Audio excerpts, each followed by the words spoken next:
At sana naman yung konting pag-asa na yun, wag naman nilang hayaang mawala sa tao.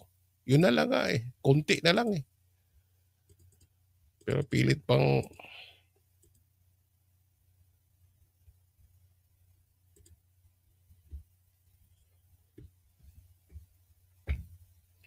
ito na yun.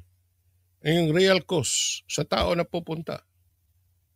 Paying twice o once in taxes, again in disaster, poor service, lives lost in flood, job loss without infrastructure.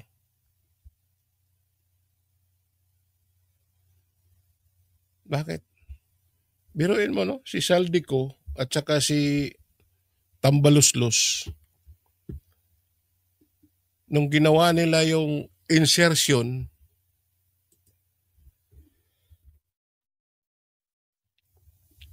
$32 billion worth of funds na inserted sa Bulacan alone.